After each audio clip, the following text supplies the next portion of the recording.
Surface area of a sphere. Sphere and ये picture के बीच क्या सिमिलैरिटीज है? अगर इस पिक्चर को देखें, ऑलरेडी ये हमें पता है कि ये स्फीयर नहीं है, ये स्फीयर जैसा है, मतलब ये सर्कल है। एक्चुअल में ये 2D फिगर है। तो स्फीयर क्या है? स्फीयर एक 3D फिगर है जिसमें हम उसी का एरिया आज पढ़ने वाले हैं। अगर एक कॉमन एग्जांपल की बात करें, that is sphere is just like a ball. कैसा बॉल? ऐसा बल्ब होता है, ठीक है। स्फीयर एक ऐसा बल्ब जैसा होता है। तो स्टार्ट करते हैं क्लास, पूरा का पूरा कंसेप्ट डिस्कस करेंगे। My name is Sai Shyam and welcome back everyone to my channel maths with Sai. तो ये स्फीयर होता है, तो फिर ये क्या है? ये सर्कल है जिसको हम किसके ऊपर ड्रा करते हैं? एक प्लेन पेपर के ऊपर या फिर बोर्ड के ऊपर ड्रा करते हैं। क्या इसको ड्रा कर सकते हैं? इसको हम 3D फिगर कहते हैं। इसी पिक्चर को हम यहाँ पे ड्रा नहीं करेंगे या फिर ड्रा नहीं कर पाएंगे। ये सर्कल जैसा ही है।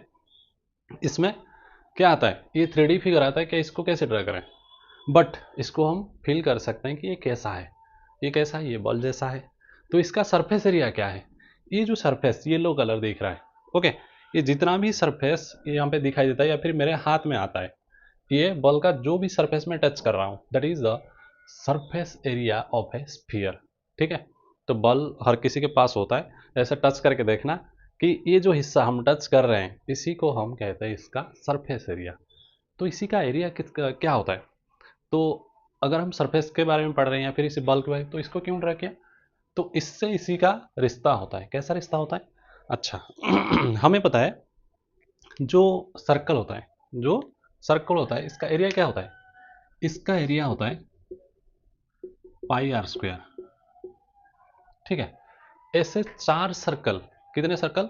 4 सर्कल्स की एरिया जितना होगा, ओके, सेम रेडियस का, सेम रेडियस का, ये है आर, सेम रेडियस का अगर एक स्फीयर हम बनाते हैं या फिर कंसीडर करते हैं, उसी स्फीयर का एरिया होगा, सरफेस एरिया होगा कितना? सरफेस एरिया हो जाएगा 4 इंटू पाई आर स्क्वायर। इसका मतलब यह है कि एक सर्कल का एरिया जितना, वैसे 4 सर्कल का एरिया जितना होगा, that is equal to the surface area of a sphere having the same radius, जिसका रेडियस आर है, ओके। अगर इसका आर है, इसी सेम रेडियस वाला 4 सर्कल लेते हैं, उसका एरिया क्या करते हैं? को सम करते हैं, ऐड करते हैं, या फिर एक एरिया के साथ 4 इंटू 4 करते हैं। जितना होगा उतनी ही रेडियस का अगर हम स्फीयर बनाते हैं, उसका एरिया हो जाएगा 4 पाई आर स्क्वायर। एक अच्छा एग्जांपल दिया है कि एक थ्रेड लेके, अगर इसको मान लो, एक थ्रेड लेके इसको क्या करेंगे? राउंड करेंगे, तो इससे जो थ्रेड का डिस्टेंस बनेगा, उसी थ्रेड से 4 सेम, इसी हैप्पी हैप्पी वाला जो स्फीयर यहाँ पे मैंने लिया है, इसी स्फीयर का रेडियस जितना होगा उतनी ही रेडियस वाला 4 सर्कल को उसी थ्रेड में हम क्या कर सकते हैं? जैसे कि इसके अंदर घुमाने से, ऐसे ऐसे अगर घुमाएंगे, तो मैं बोल रहा हूँ, तो ये जो थ्रेड यूज हुआ, इसी टाइप का 4 सर्कल बनाते हैं, एंड उसी में जितना थ्रेड यूज होगा, सेम रेडियस वाला एक स्फीयर अगर लेते हैं, तो पूरा का पूरा 4 सर्कल में यूज होने वाला थ्रेड वो पूरा सर्कल में आ जाएगा। इसीलिए बोलते हैं कि एक सर्कल का एरिया जितना है, सेम रेडियस में अगर एक स्फीयर बनाते हैं, उसका 4 गुना होगा या फिर 4 टाइम्स होगा। ये हो गया surface area of a sphere, जो कि 4 टाइम्स पाई आर स्क्वायर या फिर 4 पाई आर स्क्वायर, ठीक है। अब आते हैं, अगर इसको मैं बीच में से काट दूं, किसको काटूं? इसको नहीं, ये बॉल को। अगर ये जो दिख रहा है ना बीच वाला लाइन, अगर इसको बीच में काट दूं, 2 स्लाइस कर दूं, तो वो हो जाएगा हमारे लिए हेमिस्फीयर। एक हेमिस्फीयर दिखाते हैं। हेमिस्फीयर मैंने मेरे पास एक था जुगाड़, तो मैंने बना दिया, देखना जरा। ये एक हेमिस्फीयर है, ठीक है। क्या ये हेमिस्फीयर है? जिसमें ये जो सरफेस दिख रहा है, ठीक है, ये जो सरफेस दिख रहा है, ये एक सरफेस है जो मैं टच कर रहा हूँ, और ये भी एक सरफेस है जो मैं टच कर रहा हूँ। समझ में आता है? तो ये एक सरफेस हुआ, ये एक सरफेस हुआ, ये क्या है? ये एक हेमिस्फीयर है। ध्यान से देखना, ये एक हेमिस्फीयर है। हेमिस्फीयर में ये एक सर्कुलर सरफेस है। ये जो सरफेस है, इसको कहते हैं कॉर्व्ड सरफेस एरिया। तो इसमें क्या कॉर्व्ड था क्या? नहीं। अगर हम इसी बल के पास चले आते हैं, ये पूरा का पूरा सरफेस एरिया है ना, तो इसमें कॉर्व्ड है कुछ है, ये कर्व्ड है, ये टी से भी है, मतलब कर्व सरफेस एरिया भी है, टोटल सरफेस एरिया भी है, इसलिए सिंपली इसको हम सरफेस एरिया के नाम से जानते हैं। बट इसमें क्या है, इसमें एक फ्लैट है जो दिख रहा है, ये है फ्लैट, ये है कर्व्ड, तो इसलिए इसका दो नाम होगा, एक होगा कर्व्ड सरफेस एरिया, एक होगा ये वाला सरफेस। जब मिला देंगे किसके साथ, इसके साथ, कर्व्ड के साथ, ये सर्कल का एरिया जब मिल जाएगा और एक सरफेस एरिया निकलेगा, that is total surface area. समझ में आया? तो हमने क्या किया, हमने इसको बीच में से काट दिया। तो अब हम स्फीयर से चले आते हैं किसके पास, हेमीस्फीयर के पास। किसके पास, हेमीस्फीयर। तो हेमीस्फीयर में हमें दो टाइप का एरिया मिलेगा, एक मिलेगा सी एस ए, एक मिलेगा T S A. C S A में क्या है, सी एस ए होता है curved surface area, C S A होगा कर्व्ड सरफेस एरिया। तो कर्व्ड सरफेस एरिया में क्या जाएगा, अगर ध्यान से देखना, ये पूरा बॉल का जो हिस्सा मैं टच कर रहा हूँ, ये पूरा बॉल का अगर एरिया 4πr² है, इसका हाफ होगा सी एस ए। अगर यहाँ से इतना देखें जितना दिख रहा है, ठीक है, तो ये जो हिस्सा होगा उसका हाफ होगा, ये पूरा 4πr² है, तो इसका हाफ कितना होगा, 4πr² का हाफ। तो कर्व सरफेस एरिया की अगर बात करेंगे, ये हो जाएगा, ठीक है, 2 × 4 2πr²। तो अब ये जो पोटैटो मैंने लिया है, इसका 2πr² कौन है, ये जो हिस्सा है जिसमें छिलका है, ठीक है। अच्छा, तो ये क्या है, ये उसका और एक फ्लैट सरफेस है, इसी सरफेस को अगर मैं ऐड कर दूं किसके साथ, इसी 2πr² के साथ, अच्छा इसका एरिया कितना होगा, ये सर्कुलर है, इसका एरिया होगा πr²। तो इसके साथ अगर 2πr² में अगर मैं πr² मिला दूं, जो इसका बेस है, इसका बेस क्या है, इसका बेस ये सर्कल है, दिख रहा है, ये होगा πr² जो दिख रहा है। तो 2πr² के साथ πr² मिलने से क्या होगा, मिलने से हो जाएगा 3πr², जो हमें क्या देता है, हमें हेमिस्फीयर का TSA, मतलब total surface area of hemisphere. समझ में आएगा? बिल्कुल ही आएगा, क्योंकि आसान तो है ही, साथ में हमने पिक्चर के साथ देख लिया। अब ये है हमारा 2πr², दिख रहा है, ये हमारा πr², 2πr² में πr² मिल जाएगा तो हो जाएगा 3πr²। तो इसमें दो फार्मूला है, एक है CSA, दूसरा है TSA। ध्यान रखना, कुछ है ही नहीं इसमें, T मतलब total, S surface A area, total surface area 3πr², curve surface area 2πr², और स्फीयर में एक ही होता है, दैट इज 4πr², जो हिस्सा हम टच कर रहे हैं, ठीक है। सिंपल सी बात हमने सीखा, टच करने वाले हिस्सा को हम सरफेस कहते हैं, उसी का एरिया हमने निकाला, इसमें 4πr², इसमें एक CSA 2πr², TSA 3πr²। हो गया कंसेप्ट। अब चलते हैं हमारी एग्जाम्पल्स के पास। एग्जाम्पल नंबर 7 क्या बोल रहा है, एग्जाम्पल 7 बोल रहा है कि surface area of a sphere of radius 7 centimetre, ठीक है। एग्जाम्पल 7 बोल रहा है कि सरफेस एरिया निकालो, क्या निकालो, सरफेस एरिया कितना होगा, अगर R है 7 सेंटीमीटर, अगर R 7 है, surface area 4πr², simple answer है, ठीक है। आंसर क्या है, 4πr², 4 × पाई का वैल्यू है 22/7, R है हमारा 7, 7 का स्क्वायर मतलब 7 को 2 बार इंटू कर लो, ठीक है, 7 7 कट गया। अच्छा, अब 22 × 4 88 × 7 हो जाएगा 616 स्क्वायर सेंटीमीटर, ठीक है। ये था एक इजी एग्जाम्पल, जो कि हमारा क्या है, पहला आंसर एग्जाम्पल 7 में। अब चलते हैं next example. Example number 8, find the CSA TSA of A hemisphere of radius 21 cm। कुछ नहीं बोला है, डायरेक्ट R दिया है, कितना, 21 cm। सीधा CSA की फार्मूला डालो, आंसर निकालो, TSA की फार्मूला लगाओ, आंसर निकालो। CSA, अच्छा क्या फार्मूला होता है, दिखाया था पोटैटोज कट करके कि CSA मतलब जो उसका कर्व्ड सरफेस एरिया है 2πr², 2 पाई का 22/7, आर का है 21। ध्यान रखना ये जो स्क्वायर है इसको मैं ऐसे लिख सकता हूँ, 21 का स्क्वायर जिसको याद है 441 वो लिखेगा। अदरवाइज स्क्वायर मतलब क्या होता है, जिसका 2 बार मल्टीप्लाई किया जाता है, इनटू किया जाता है। अच्छा 7 3 जा 21 हो गई। अब इसको कैसे इंटू करोगी ये भी सीखना। देखो 22 रह गया, 2 3 जा 6, 22 इंटू 6 कितना होता है 132। देखो मैं कैसे कर रहा हूँ, 22 रखा मैंने, 2 को 3 के साथ इंटू किया, 2 3 जा 6, 22 6 जा 132 इंटू 21। इससे होगा क्या, बिना रफ में काम हो जाएगा। देखो कैसे, अब 21 का टेबल मुझे आता है, 21 2 जा 42, 2 हियर 4 कैरी, 21 3 जा 63, 63 के साथ 4 कैरी किया था, 63 प्लस 4 67, ठीक है 7 ईयर 6 कैरी, 21 1 जा 21 प्लस 6 27। तो रफ की ज़रूरत नहीं होगा, ठीक है। जितना कम रफ उतना कम टाइम, उतना मिस्टेक्स भी कम हो जाएगा, ठीक है। अब चलते हैं टी एस ए।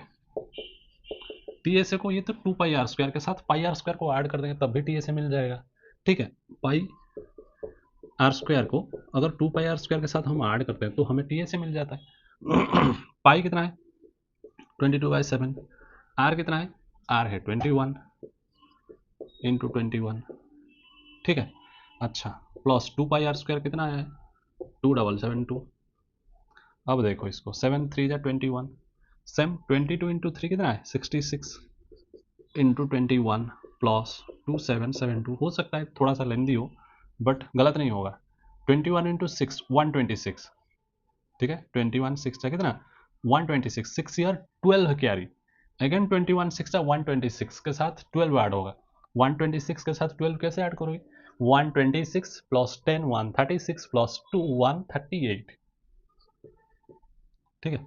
इसके साथ 2772, 2 6 जा sorry 2 plus 6 8, 7 plus 8 15, 5 year 1 carry, 3 1 4 7 11, 1 year 1 carry, 1 plus 1 2 plus 2 4 1 5 8, एकदम करेक्ट आंसर। अदरवाइज जिसको ये पसंद नहीं आता है कि सर इतना लंबा चौड़ा प्रोसेस हम नहीं करने वाले हैं भाई, तो फिर क्या करना, सीधा टी एस का फॉर्मूला लगा दो, 3 पाई आर स्क्वायर। तो 3 पाई आर स्क्वायर करोगी फिर भी यहाँ पे क्या आएगा, 3 इंटू पाई का वैल्यू है 22/7, आर का वैल्यू है 21, स्क्वायर बोला है तो 2 बार इंटू करेंगे, 7 3 जा 21, सबको मल्टीप्लाई कर लो, 22 इंटू 3 3 जा 9, ये करने से भी 4158 मिल जाएगा। क्लियर है, जिसका मन नहीं भरता है तो ये कर सकता है, ये भी कर सकता है, दोनों में सही प्रोसेस।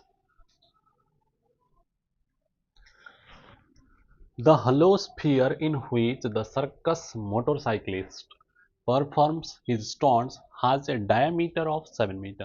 क्या दिया है, d दिया है, हमें d के साथ कोई रिश्ता नहीं, हमें रिश्ता r के साथ है, तो r हो जाएगा 7 का हाफ।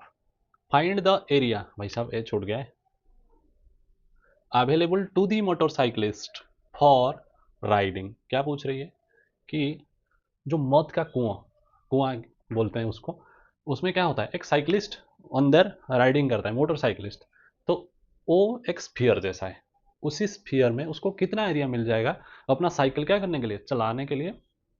वही पूछा है कि कितना एरिया अवेलेबल है मोटरसाइकिलिस्ट को मत की कुआं में राइडिंग करने के लिए, मतलब चलाने के लिए। अगर मत का कुआं जो है वो कैसा है, स्फीयर जैसा है, हलो स्फीयर, तो हम ये नहीं सोचेंगे कि ऊपर वाला हिस्सा खाली है, हम देखते हैं वहीं पे जाके ऐसे कि वो किस कैसा चला रहा है। जनरली हो सकता है तो ऊपर वाला हिस्सा खाली होता है, बट यहाँ पे नहीं है, वो हॉलो स्फीयर है। अगर उसी में जो साइकिलिस्ट है जो चला रहा है मोटर, उसको कितना एरिया मिलेगा, बस वैसे ही अगर ये स्फीयर जैसा है, ये बल जैसा, तो उसका कर्व सरफेस एरिया जितना होगा अंदर की तरफ से, मान लो इसी बल को मैं जो भीतर जो स्पॉन्ज लगा है उसको खोल के निकाल दूँ, कितना निकलेगा, जितना ये है 4πr² उतने ही निकलेगा। मतलब एक स्फीयर जैसा क्या है, कुआं है, वेल है, तो उसे कितना एरिया मिलेगा, वही 4πr² की कंसेप्ट है, और उसके अलावा कुछ है ही नहीं। तो अगर हम आंसर करें यहाँ पे तो एरिया फॉर द मोटरसाइकिलिस्ट कितना हो जाएगा, वही 4πr² इक्वल्स टू 4πr²। 4, पाई हो गया 22/7, आर हो गया भाई साहब ये 7 है, ठीक है। अगर डी 7 है तो आर है, ध्यान रखना मैं 7/2 लिख रहा हूँ क्यों 7/2 लिख रहा हूँ, 3.5 तो हो जाएगा, ऐसे 3.5 इसका वैल्यू होगा, बट मैं डेसिमल के पास नहीं जा रहा हूँ। क्यों नहीं जा रहा हूँ? क्योंकि इसको किसी का भी अगर 7/2 करने में दिक्कत है तो वो रफ करेंगे, तो मैं कहता हूँ रफ मत करना, क्या करना, इसको मिटा दो, 7/2 ही रखना। आर का स्क्वायर बोला था कि 7/2 को 2 बार इंटू करेंगे, ठीक है। अब देखो क्या इसमें बेनिफिट्स क्या है, कैसे आराम से हो जाएगा, है तो ये आसान, बट इसको करने की तरीका, 7 को 7 के साथ कैंसिल किया, 2 2 जा 4, 4 को कैंसिल कर दिया, बचा 22 एंड 7, जो को मल्टीप्लाई करने से मिलता है हमें 154 स्क्वायर मीटर, जो कि हमारा आंसर को क्या कर देता है, फास्ट कर देता है, आसान कर देता है, इजी कर देता है, ठीक है। जो 3.5 करेगी उसको शायद रफ की जरूरत हो सकता है, गलत भी हो सकता है, बिना गलतियों के साथ मैथ्स विद साइगर, ठीक है। एग्जाम्पल नंबर 10 बोल रहे हैं कि हेमिस्फेरिकल डोम है, जिसमें एक बिल्डिंग के है hemispherical dome, needs to be painted, उसको हम कलर करेंगे। If the circumference of the base of the dome is 17.6 metre, cost of painting given, the cost of painting ₹5 per 100 square centimetre. अच्छा, hemispherical dome मतलब ये picture दिख रहा है, अगर हेमिस्फेरिकल डोम की बात करें किसी बिल्डिंग के ऊपर हो चाहे किसके ऊपर, मान लो ये बिल्डिंग है, ठीक है, इसके ऊपर ये डोम है, तो हमें क्या करना है, कलर किसका करोगी भाई, कलर इसमें हेमिस्फीयर की बात आता है, अगर ये हेमिस्फीयर की बात आती है तो दो फॉर्मूला आता है, हम कंफ्यूज इसमें होते हैं कि 2πr² लगाएंगे या फिर कलर ये हिस्सा भी होगा, ठीक है, कलर सिर्फ ये हिस्सा होता है, ठीक है।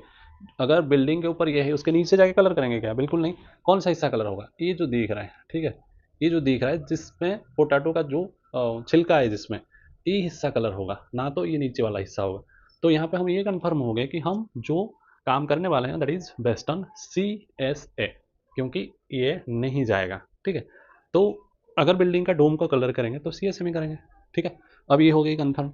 अब मैंने इसका एक CSA का डोम जैसा बनाया हेमिस्फीयर। अच्छा, दिया क्या है, बोल रहा है कि सर्कुम्फरेंस ऑफ द बेस, बेस का सर्कुम्फरेंस बेस का सर्कुम्फरेंस, बेस क्या है, ये जो बेस है अभी मैंने जो दिखाया पोटैटो, इसका सर्कुम्फरेंस दिया है, इसका सर्कुम्फरेंस क्या है, इसका सर्कुम्फरेंस ये है, ये उसका बाउंड्री है, ठीक है। ये जो सर्कुलर शेप में है इसका बाउंड्री दिया है, ध्यान रखना, ये सर्कुलर शेप का है, ये जो हाथ लगा रहा हूँ मैं ये एरिया है, लेकिन सर्कुम्फरेंस क्या है, ये है जो उसका बाउंड्री है।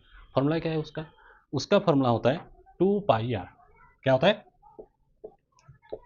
2πr, या फिर जो सर्कल होता है उसका पेरीमीटर जो होता है दैट इज 2πr, उसका वैल्यू दिया है 17.6 मीटर।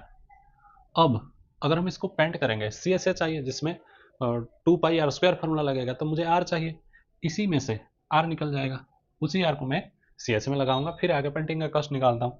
अब देखो 2 को 2 लगाया, पाई को 22/7 है, इंटू R 17.6, कैलकुलेशन का टाइम यूनिट को कंटिन्यू मत करना, नहीं चाहिए, R इक्वल्स टू 17.6, ये इंटू है R के साथ, तो इस तरफ जाके डिवाइड हो जाएगा, 22/7 इंटू है, इस तरफ आएगा तो डिवाइड 22/7 या फिर इंटू 7/22, ओके।